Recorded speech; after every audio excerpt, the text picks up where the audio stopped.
You this blind, evil woman, I'm done with you, Charles shouted. Loretta's body hit the ground just outside their small bungalow. Her knees scraped the rough concrete. Her hands shook as she tried to feel the floor, tried to understand where she was. She could not see. She had not seen in months. Charles, please, she cried, her voice soft and broken. Please don't leave me here. Please don't do this to me. I'm your wife. You are not my wife, he spat. His voice was full of anger, and also something else. Pride. You are my past. Do you hear me? Past. I have a new life now. You can't follow me there. Loretta reached out, reaching toward the sound of his voice, like a child trying to find light in darkness. Her hand touched his trouser. He kicked her hand away. Then he grabbed the old brown bag she always kept by the bed and threw it at her. The bag burst open in the dust. Second-hand dresses, torn wrapper, a shoe with a broken heel. That was all she had left in this world. Take your things, Charles said. All of them. Loretta moved her hands slowly in the dirt, trying to feel for her clothes, shaking, wiping tears from her face with the back of her wrist. She didn't even know which direction the clothes fell. She didn't even know where the step ended and where the gutter began. She was afraid to crawl and fall into the gutter. Charles, she whispered, please, where are you? Please don't go. I can't see. I can't even walk by myself. Don't leave me here. That was when he lifted his shoe. I said, I'm done with you. He raised his leg like he wanted to kick her face. Loretta covered her head with her two hands and cried, Charles, please, please don't hit me again. Please, I'm begging you. He froze there for a moment with his foot in the air. And in that moment, if you were watching, you would think, no, he will stop. He knows this is too much. He will not do it. But Charles wasn't thinking about right or wrong. He was thinking about his new job. He was thinking about the future he believed he deserved. You have been blocking my life since the day I married you, he said through his teeth. Do you know how many interviews I missed because I had to be holding your hand like a baby? Do you know how many people laugh at me? Ah, Charles, where's your blind wife? That is what they ask me, like I'm a joke. Loretta shook her head, tears rolling down her face, mixing with dust. That's not fair, she whispered. That's not true. I always supported you. You know I did. Please don't say that. He laughed. A cruel laugh. Supported me? He said. Supported me? Do you know I finally got a job today? Do you know? Do you know how much they're paying me? Do you know who hired me? Anderson Group of Companies? Do you know how big that is? Loretta did not answer. She could not answer. Her mouth was open, but nothing came out. Because she knew that name. Anderson Group. That was the company he had been dreaming of for years. The one he always talked about. The one he always said would change everything. The one he said would finally put him in his real level. So this is the day. This is the day he waited for. And this is the day he chose to throw her away. Charles pointed at her on the ground like she wasn't a person. Like she was trash. I told you, he said. Once I get a good job, I'm done with you. I told you I cannot carry bad luck into a new chapter. And I mean it. I can't go to work with this pity story. Oh, sorry, sir. Your wife is blind. I don't want pity. I want respect. I'm not going to spend my first salary on eye surgery. I'm going to spend it on ME. Loretta's lips trembled. But I lost my eyes for you, she whispered. Then Charles's face changed. For 1 second, you could see something like shame in his eyes. 1 second. Then it was gone. He leaned close to her ear and said slowly, like poison, that was your choice. Her heart broke. Her whole body felt cold. Because it was not true. Because it was the biggest lie in the world. Because she remembered. She remembered the day everything went dark. Before she lost her sight, Loretta was strong. Not rich, not fancy, but strong. She used to wake up at 4:30 a.m., tie wrapper, and carry an axe taller than her arm. She would walk to the back of the bush area behind the village line and cut firewood, heavy wood, with her own hands. Why? Because Charles said, baby, I have an interview in Port Harcourt. If I travel, this is the one that will change our life. I just need transport money. Please, help me. They had nothing left in the house that week. Nothing to sell, nothing to borrow. And Loretta had smiled then. She always smiled for him, even when she was tired.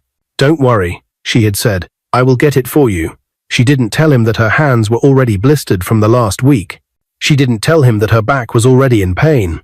She didn't tell him that she had not eaten a full meal in 2 days so he could eat. He was her husband, and in her heart, that meant something. So that day, she went deeper into the bush than normal, so she could get thicker wood and sell it for more.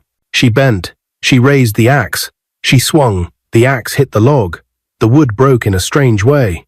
A sharp piece of dry wood shot up fast.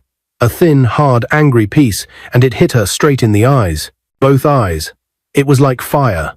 She dropped the axe and screamed. She fell on her knees and covered her face, and screamed so loud the birds flew. By the time neighbors ran to her, blood was already all over her face and hands. Her eyes were burning, tearing, screaming. She could not open them without pain. She could barely breathe. They rushed her. They wrapped cloth around her eyes. They took her to a small clinic. The nurse said they needed surgery. Real surgery. Urgent surgery.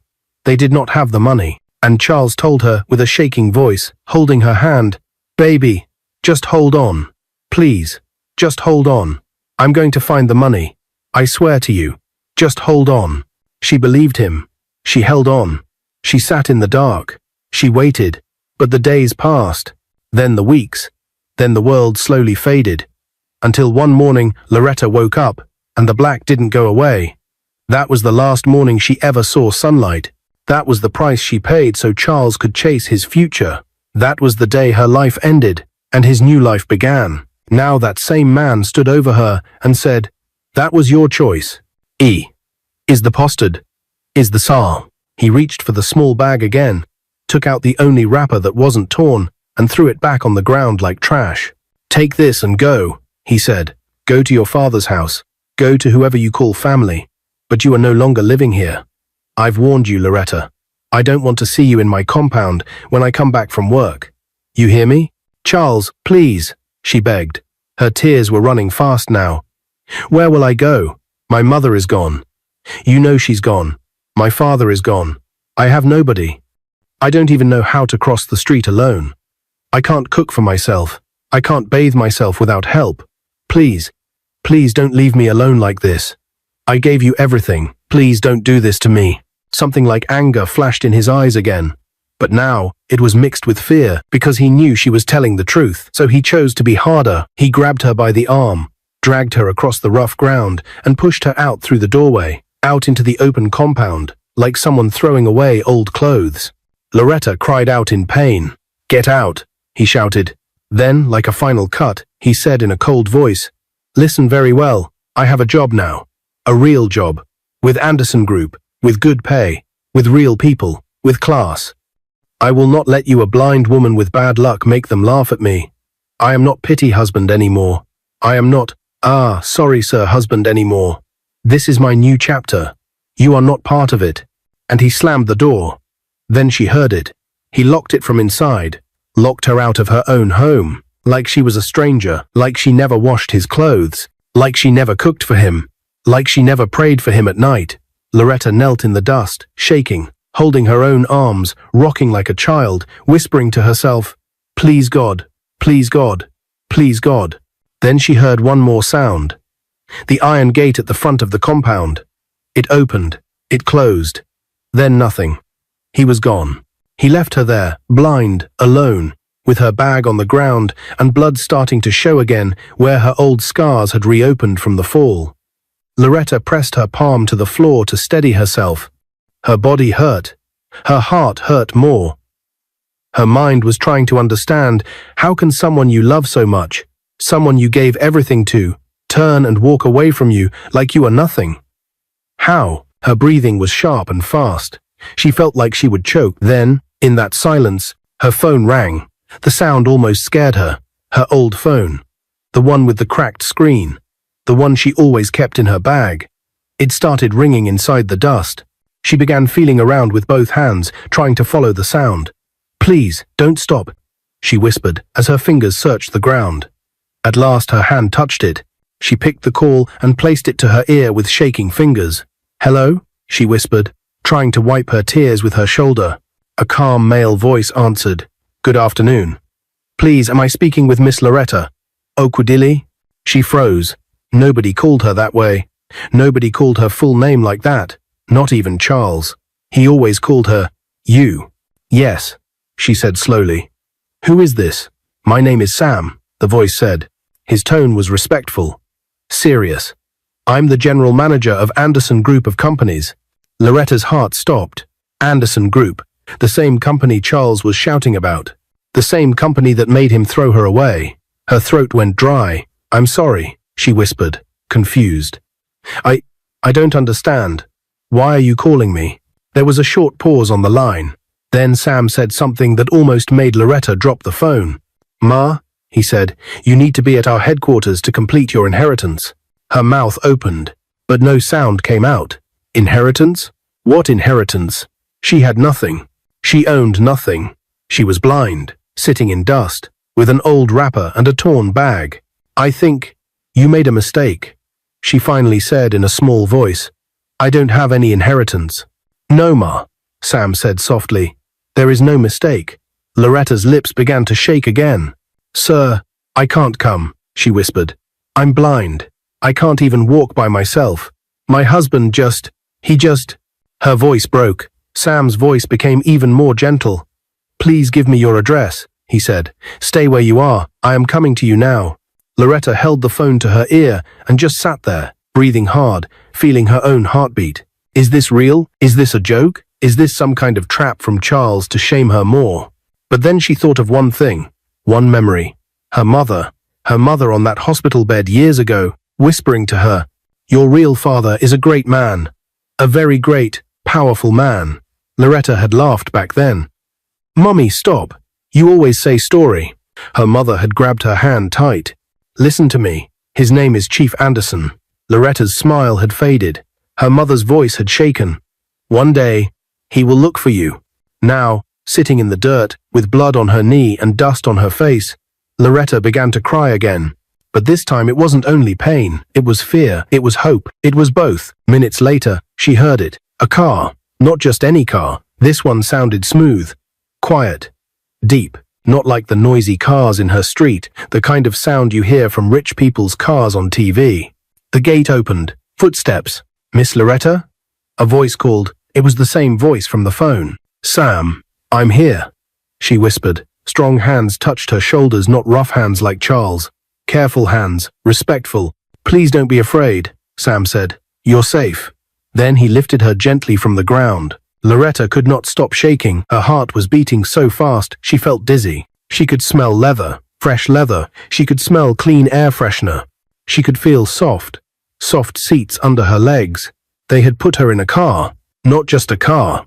A Bentley that now belonged to her, and as the car door closed and the engine whispered to life, Loretta held her hands together, closed her blind eyes, and tried to breathe, because her life had just changed, because Charles had no idea, because the next time she and Charles would stand face to face, he would be the one calling her Ma. The ride felt like a dream she was scared to wake up from. Loretta sat very still in the back seat of the Bentley. Her fingers held each other so tight that they hurt. She didn't want to move. She didn't even want to breathe loud. What if this car wasn't for her? What if they made a mistake? What if they pushed her out in the middle of the road and said, sorry, wrong person? She could not see the car. She could not see anything. But she could feel the soft leather under her palm. She could feel the cool AC on her face. She could smell something expensive. Not perfume, not air freshener from cheap taxis. Something clean, something sharp, something like, money has entered this place. Her heart was beating so fast. Sam sat beside her. She could tell he was beside her, because sometimes the fabric of his sleeve brushed her arm when the car turned. He did not talk much. He did not ask her foolish questions. He did not act annoyed. He just let her sit and breathe. She wasn't used to that. She was used to being rushed, shouted at, blamed. Now this stranger was treating her like someone important. She didn't understand it. What if this is not real? She whispered. Sam turned his head toward her. Ma? She swallowed. You keep calling me Ma, she said quietly. Why? There was a pause. Then he said, almost like he was afraid to shock her too hard, because you're about to become my boss. Her mouth opened. No sound came out. Boss? Her. The blind woman Charles threw outside like dirt. The wife he said was bad luck? Her, who had no money for eye surgery, no food, no family, nobody. Please, she said in a small voice. Please don't play with me. I'm not, Sam said. His voice was calm, serious, the kind of voice that sounds like truth. I'm going to explain everything, he said. But first we need to get to the office. The lawyers are already there. We need your signature. After that, we can take care of you. Take care of you. Nobody had said that to her in a long time. Not out of love, not out of mercy, not out of respect. The last person who ever said, I'll take care of you, to Loretta, was the same person who just threw her out of his house and told her she was bad luck. Her chest hurt when she remembered Charles's voice. Don't be afraid, Sam said softly. You're safe now. Safe, that word alone almost made her cry. When they drove through the main gate of Anderson Group headquarters, Loretta could not see the building, but she could feel the moment the car entered. The Bentley slowed down. The air felt bigger somehow, like open space. She could sense echo. She could hear footsteps outside, but they were not fast street footsteps. These ones were calm. Clean shoes. Office shoes. She heard guards saying, Good afternoon, sir, to Sam. She heard another voice whisper, Is that her? Her? Are they talking about me? No. That cannot be. The car door opened and warm air touched her face. Lagos afternoon heat, but not rough. The kind of heat you feel when the ground is tiled and not dusty. Sam stepped out first, then came around and held her hand. Not like she was a burden, like she was glass. Can you stand? He asked. Yes, she whispered. Her legs were shaking, but she stood. Okay, he said quietly. I'll guide you. He placed her hand on his arm and started walking with her, not dragging, not pulling, guiding her. She could feel air conditioning from inside a building. You know that feeling when you leave hot sun and enter real AC? The way it feels like you're walking into cold water. Loretta felt that now, and her heart started racing because she realized something. She was inside a place she never believed she would enter in her entire life. The headquarters of Anderson Group, the same place Charles used to point at on TV and say, One day, that will be my company. Her lips trembled. Sam leaned close and said softly, It's already yours. Loretta almost could not stand. They took her into an office with a big desk. She could feel it when they sat her down, not plastic chair, not weak wooden chair, a soft chair that hugged her back. There were other people in the room. She could hear papers moving. She could hear someone clear their throat. Good afternoon, Ma, a man said respectfully. My name is Barrister Joseph. I handle legal affairs for the Anderson family. Family. Loretta felt cold. Before we begin, the lawyer said, Sam, please confirm. Has she been told? Not everything, Sam said.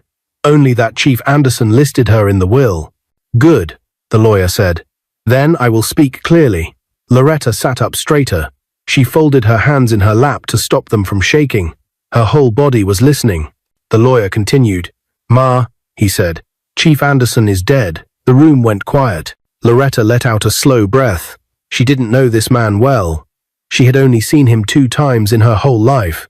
But those 2 times she never forgot. The first time was when she was 12. A black car stopped in front of the small room where she and her mother were staying. The door opened. A tall man with grey hair and fine clothes came out. Her mother started crying the second she saw him. He hugged her mother. He hugged Loretta. He gave them money. He held Loretta's face and said, You look like me. Loretta never forgot those words. The second time was years later. He came with someone else, a driver. He brought food. He brought money. He told Loretta's mother, I will fix this. You and our daughter will not suffer like this forever. I promise you. He never came back again. Now she knew why. Before Chief Anderson passed, the lawyer said, He called me, and he called Sam. He was very weak. He was in the hospital. He said, and I will use his exact words, he said, That girl is my blood. I have wronged her and her mother. I should have brought them in a long time ago. I don't have time left. Bring her home. Loretta covered her mouth. Tears ran down her face. He gave us your number, the lawyer said. He added your name to the will. He signed certain transfers. What? What transfers? Loretta whispered. Sam touched her shoulder.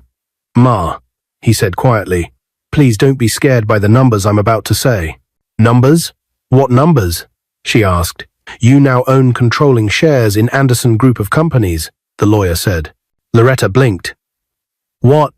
What is that? It means, Sam said softly, you are the main owner. You are the top authority. You are, by law, the CEO. Her body went still. Her brain could not move. Her heart jumped so hard she felt it in her throat. No, she whispered. No, that can't be me. That's for rich people. You're rich now, Sam said. Loretta shook her head fast. No, I'm blind. I sleep on sponge on the floor. I don't even have clothes that are not torn. You have a house in Banana Island, Sam said gently. Loretta stopped talking. Her mouth stayed open. I have what? She whispered. A mansion, he said. In Banana Island. Fully furnished. Staff already in place. Security. A chef. 2 drivers. A personal assistant. Medical support. Loretta could not breathe. Banana Island. Even Charles used to point at pictures on his phone and say, one day, I will buy a house there. That's where real money lives. One day. But one day did not come for him. It came for the wife he threw on the floor. Loretta began to cry. Not loud, not wailing, just soft, shaking tears she tried to hide. Why? Why are you doing this for me? She whispered.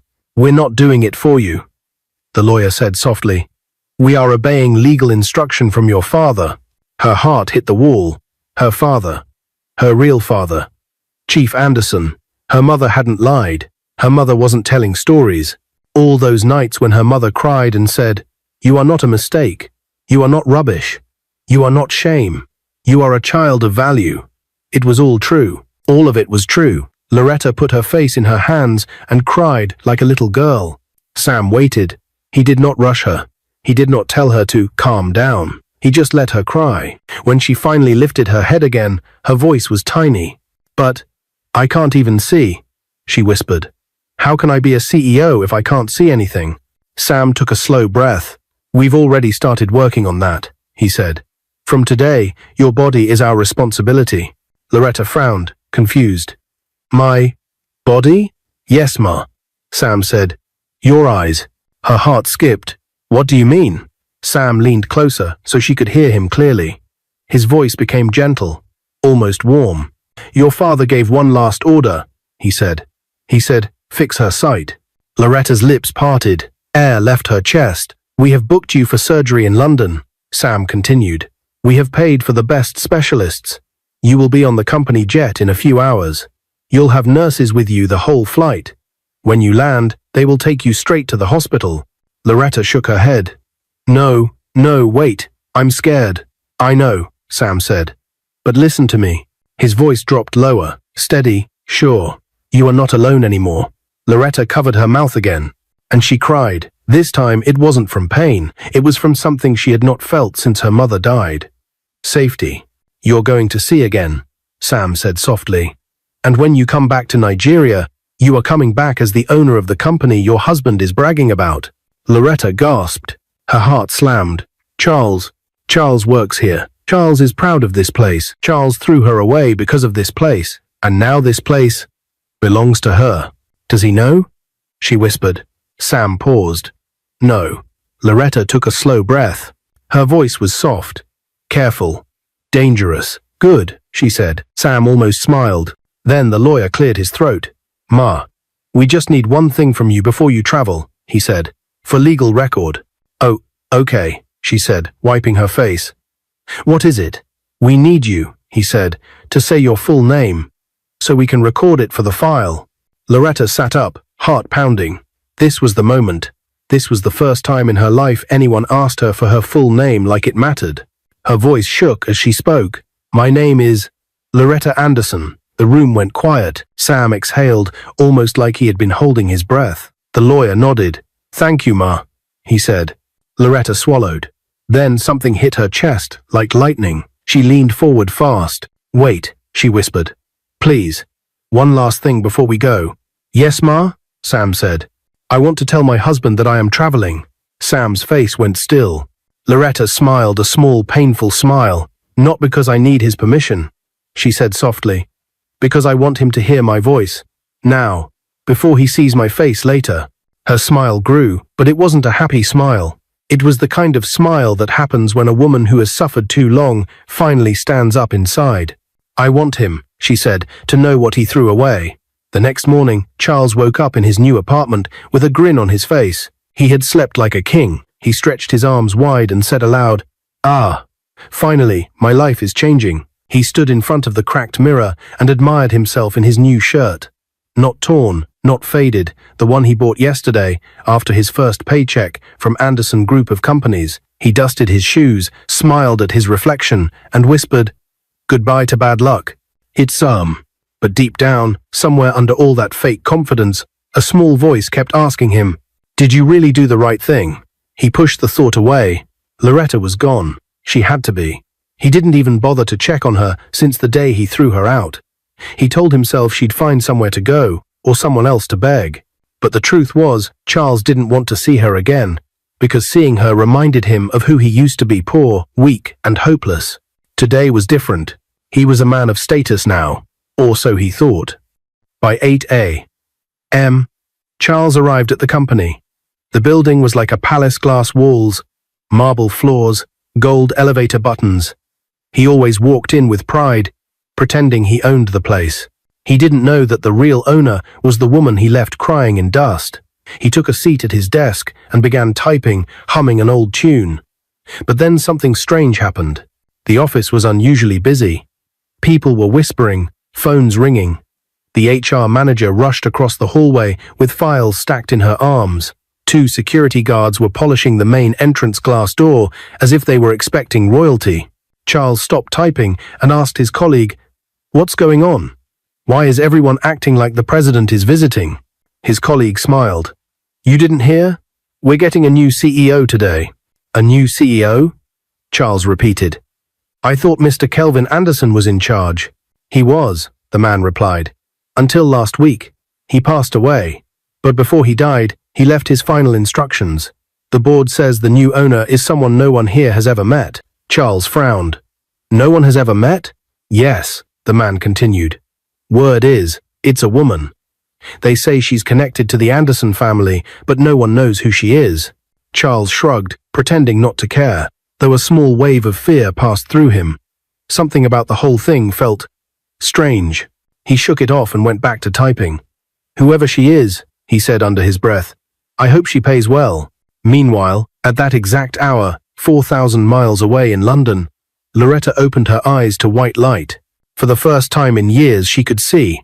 At first, it was blurry, shadows and outlines. Then the light grew sharper. She blinked hard and saw the ceiling, the clock, the nurse, and the man standing beside her bed, smiling Sam. Her lips trembled. "I can see you," she whispered. "Yes, Ma," Sam said softly. "You made it. The surgery was a success." Loretta sat up slowly, tears rolling down her cheeks. She looked at her hands, her reflection in the window, her own face, older, thinner, but alive. She could see again. "Thank you," she cried. "Thank you so much." Sam smiled. "Thank your father," he said gently. "He made all this possible." She nodded, whispering, "I wish he were here to see me." Her heart filled with gratitude, but also something deeper, something fierce. Now that she could see, she wanted to go back. Not for revenge, but for justice.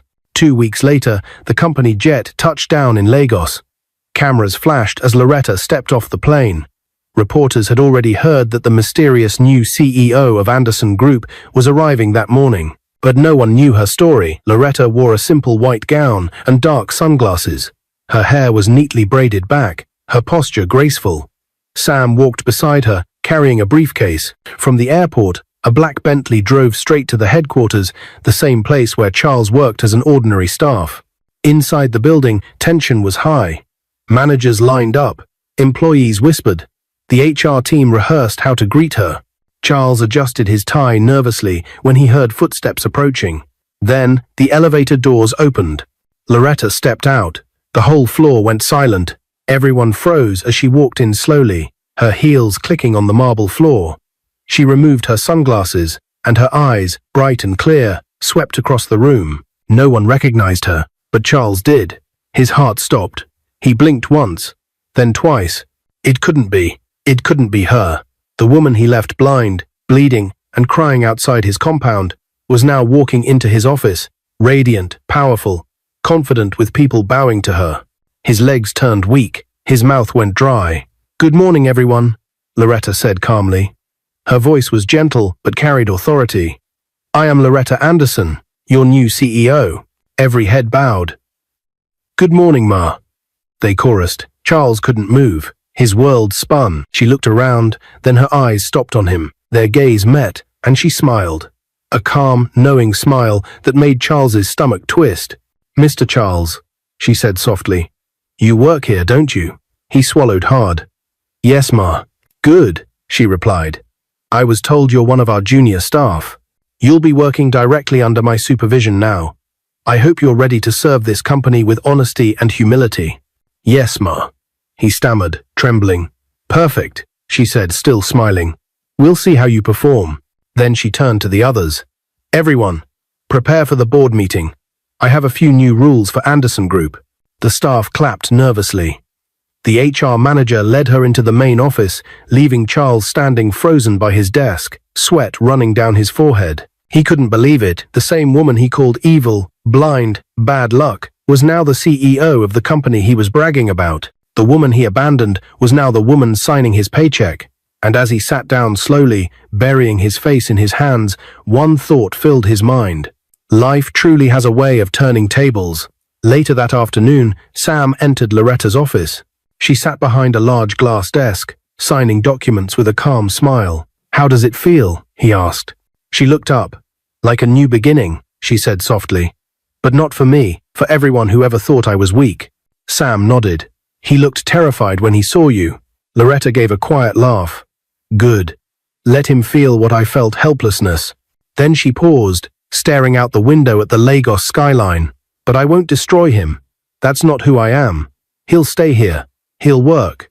And every time he calls me Ma, it'll remind him what cruelty costs." Sam smiled. "That's strength, Ma. Not everyone could forgive." "Forgive?" she said quietly, her voice trembling. "Maybe one day, but not yet." She turned back to her papers. "For now, let him learn." Outside her office, Charles walked past her door, carrying files. He slowed down and looked through the glass wall, watching her, his former wife, sitting in the CEO's chair, giving orders to directors and signing million-naira deals. His throat tightened. He wanted to run inside and beg, but fear held him, the same fear he once gave her. And as he walked away, his mind echoed with her voice, the last thing she said before he locked her out that day. "Please don't leave me alone, Charles.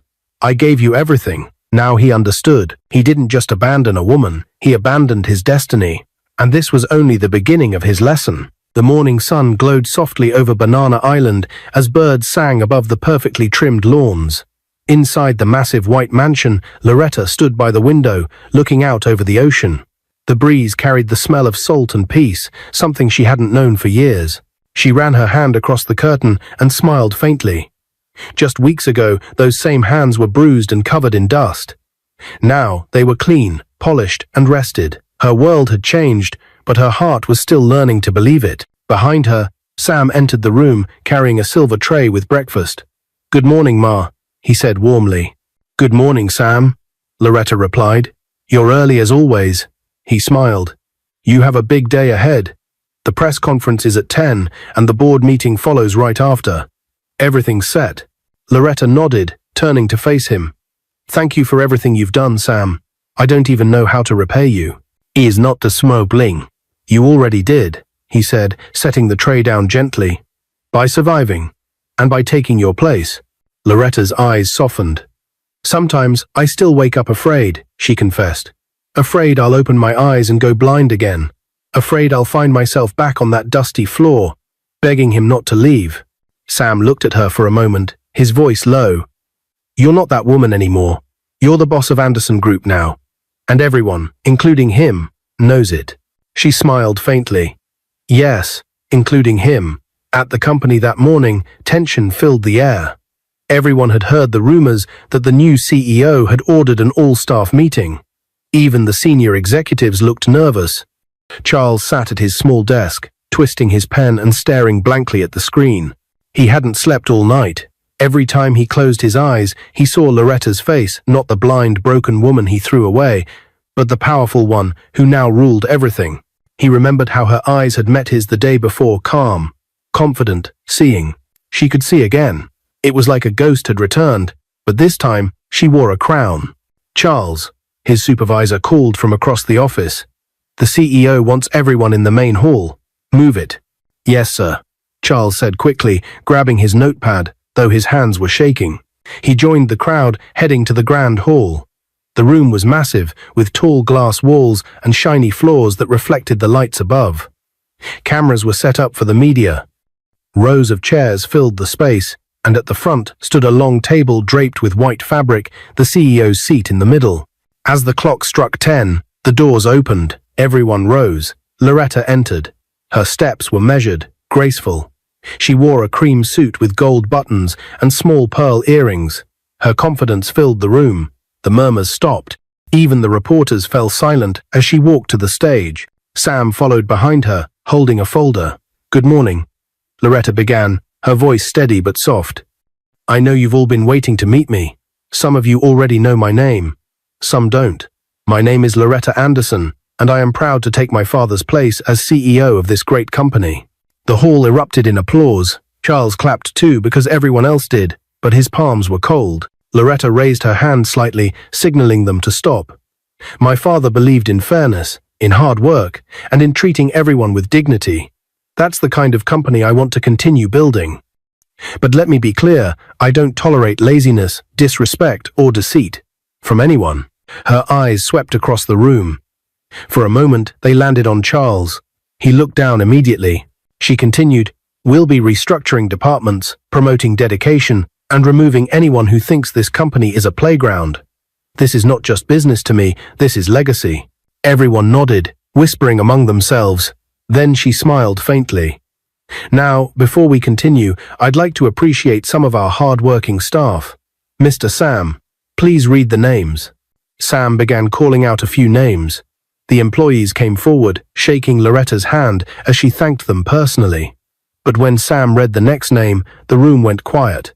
Mr. Charles Okechukwu. Charles froze. His ears rang. He couldn't move.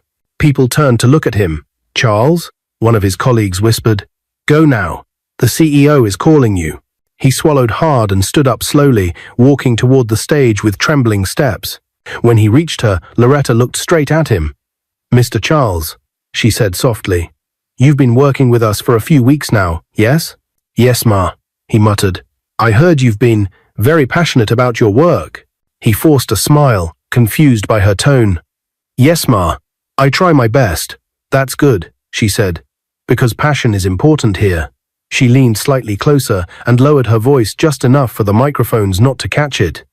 Especially when it comes from someone who knows how to leave a blind woman crying on the floor. Charles's heart stopped. He stared at her, his lips parting, but no words came out. Loretta smiled sweetly and turned back to the audience. Let's all clap for Mr. Charles for his passion. The hall filled with applause, unaware of the storm that just passed between them. Charles forced himself to smile, but his face twitched.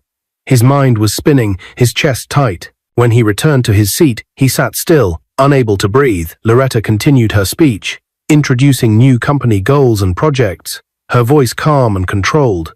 But every sentence felt like a knife of poetic justice, twisting deeper into Charles's guilt. After the event, when the crowd cleared, Charles waited outside her office door. He needed to speak to her, to apologize, to explain. When the secretary saw him, she frowned. Do you have an appointment? No. But, then you can't go in.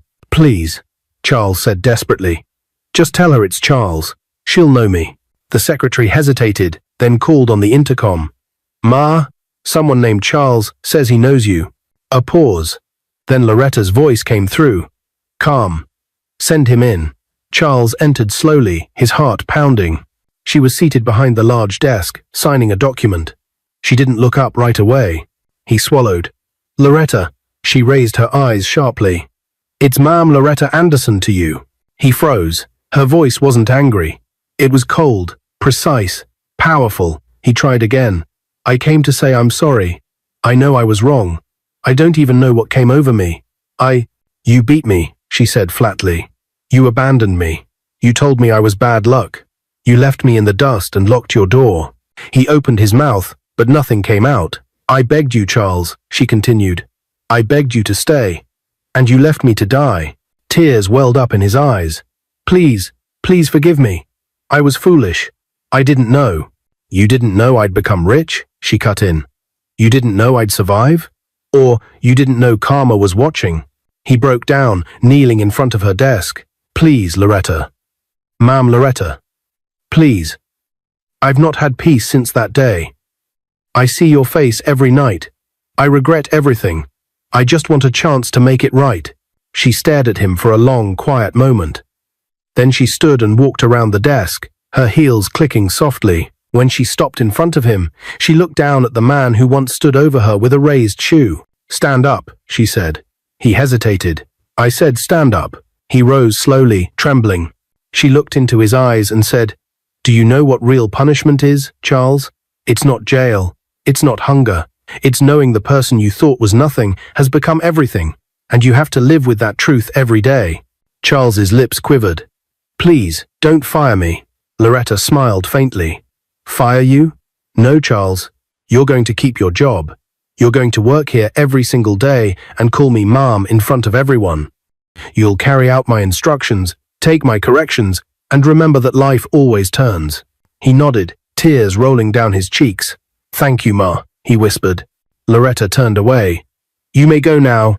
Charles walked out slowly, broken, humbled, ashamed. As the door closed behind him, Loretta sat back in her chair and exhaled deeply. Her hands trembled slightly, but her eyes were calm. She wasn't the same woman anymore. And though the scars of her past still ached, she finally understood something. Forgiveness wasn't weakness. It was power. Still, deep inside, she knew the story wasn't over. Charles had learned his lesson. Yes. But fate wasn't done teaching him yet. Outside the building, Charles wiped his eyes and whispered, "God, if you give me one more chance, I'll never treat anyone like that again." But as he turned to leave, he didn't see the black Bentley pulling up beside the gate, the one carrying someone who had been waiting for Loretta's return. A familiar figure stepped out. A new twist was about to unfold. The crowd at the Anderson Group headquarters that Friday morning buzzed with excitement.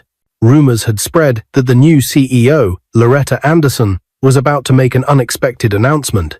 Journalists were already gathering outside the gates, but inside her office, the woman at the center of it all sat quietly calm, reflective, and deep in thought. Loretta was dressed in a royal blue gown that shimmered under the morning light. Her posture was graceful, but her eyes were distant. The power, the wealth, the respect, none of it had erased the memories of pain. Every title still echoed with the voice of the man who once called her bad luck. And now, that same man worked 3 floors below her, afraid to even look her in the eye. The last few weeks had been strange for Loretta. Charles had transformed into someone almost unrecognizable. The man who once spoke with pride and anger now moved quietly, greeted everyone politely, and bowed every time he saw her. But no amount of humility could undo what he did. At least, that's what she thought, until that morning. A gentle knock came on the door. "Come in," Loretta said. Sam entered with his usual calm smile, but his tone was serious. "Ma, I think you should see this." He handed her a file and a folded letter. "What is it?" "It's from Mr. Charles," Sam replied. "He left it with HR early this morning." Loretta hesitated, her heart tightening. Slowly, she unfolded the letter. The handwriting was shaky, but familiar. "Dear Mom Loretta, I know I don't deserve to write you, but please allow me to speak this once. I can't carry this guilt anymore. Since the day you forgave me and let me keep my job, I have not slept peacefully. Every time I see you in that office, commanding respect, I remember how I threw you away like trash. You gave me everything, and I repaid you with cruelty. I was blinded by pride, and in the process, I lost the only person who ever truly loved me. I want you to know something, Ma. I've resigned from Anderson Group.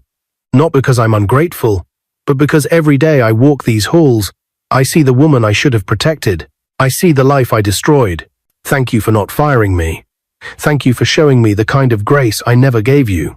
Please forgive me, truly forgive me if you can. I'll leave Lagos to start again somewhere small. I just pray that when you think of me, it won't be with hate, but with pity. May God bless you. Charles Okechukwu. Loretta's fingers trembled as she finished reading. Her chest rose and fell slowly as tears filled her eyes. Sam watched her quietly. Do you want me to accept his resignation, Ma? Loretta wiped her tears gently with a handkerchief. No, she said softly. Not yet. Should I call security? Sam asked. She shook her head. No. I'll go to him myself.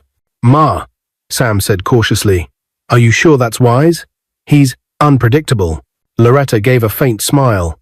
I used to live with him. I know exactly how broken he is. Sometimes people like that don't need punishment anymore. They need truth. Charles sat in the empty break room, his small box of belongings beside him. A photo frame of his younger self and Loretta back when life was simple lay face down on the table. His eyes were red from crying. He had no one. No friends, no family, no wife, no pride. The company he once bragged about now belonged to the woman he betrayed, and today he was leaving it for good. He was about to pick up the box when he heard soft footsteps behind him. He froze. He knew that walk. Charles. Loretta's voice said quietly. He turned slowly, his eyes wide, lips trembling. Ma'am, I was just leaving. Loretta stepped closer. Her face was calm, not angry but sad. Sit down, she said gently. He obeyed. For a long moment, neither spoke. The silence hung heavy between them, filled with memories, laughter that turned into screams, love that turned into hate. Finally, Loretta broke the silence. I read your letter. Charles swallowed. I meant every word. I don't deserve your forgiveness. She looked at him closely.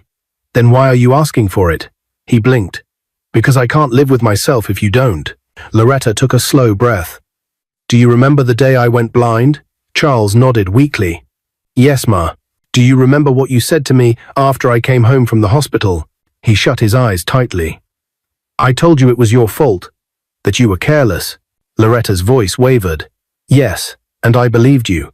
I spent nights crying, thinking I had ruined your life, when in truth, I ruined mine by loving you too much. Tears slipped down his cheeks. Loretta, please. She raised a hand, stopping him. Do you know why I didn't fire you, Charles? He shook his head. Because I wanted you to see that the woman you called bad luck is not cursed, she's chosen. She said quietly. Chosen to rise, chosen to forgive, and chosen to let God fight for her. Charles fell to his knees. Please, Loretta, don't forgive me because I'm sorry. Forgive me because I'm already dead inside. I can't live knowing what I did to you. Loretta stared down at him. Her eyes softened as she remembered how he once stood over her, kicking her to the ground. The same man was now kneeling at her feet, begging for mercy. Her heart trembled not with anger, but with compassion. She bent slightly, her voice trembling. Charles, I forgive you. He looked up in disbelief. You, what? I forgive you, she repeated. Tears glistening in her eyes.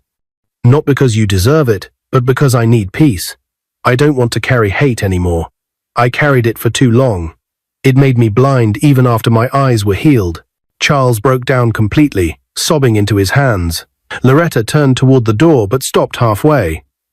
You said you wanted to start again somewhere small, she said softly. Sam has a few community projects in Enugu. They're looking for honest workers. I'll tell him to put your name on the list. Go and serve. Maybe you'll find healing there. Charles looked up, speechless. Thank you, Ma, he whispered, his voice shaking. You're not human. You're an angel.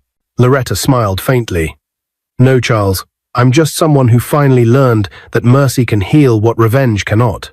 Weeks later, Anderson Group thrived under her leadership. The company grew stronger, more respected, and more compassionate under her watch. Staff said she treated everyone like family, and her story became an inspiration to many. One day, as she walked through the office, she saw a young female cleaner struggling to carry heavy boxes. Loretta stopped, walked over, and helped her lift one. The cleaner gasped. Ah, Ma, you shouldn't. Loretta smiled. It's fine. Once upon a time, I was where you are. The cleaner blinked. Really? Loretta nodded. Yes. But life has a way of lifting people if they stay kind, even when the world isn't. As Loretta walked away, she felt something warm settle in her heart. The pain of the past no longer held power over her. She had risen, not through wealth, but through grace. And far away in Enugu, a humbled Charles stood outside a small community center, watching children laugh as he taught them how to plant trees for a reforestation project. For the first time in years, he smiled a real smile. He looked up at the sky and whispered, "Thank you, Loretta," because now both of them were free, one through forgiveness, the other through repentance. That evening, as the sun set over Banana Island, Loretta sat on her balcony, sipping tea. The sea breeze touched her face softly. Sam walked up behind her. "Beautiful evening, Ma," he said. She smiled. "It is. You know, Sam, I've learned something." "What's that, Ma?"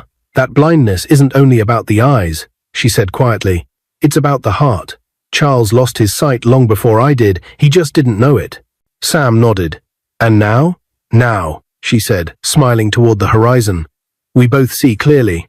The sky turned gold as waves hit the shore gently like life, calm after the storm. What is your view about this story? Where are you watching from? If you enjoyed this story, comment, share, and subscribe to our channel for more interesting stories.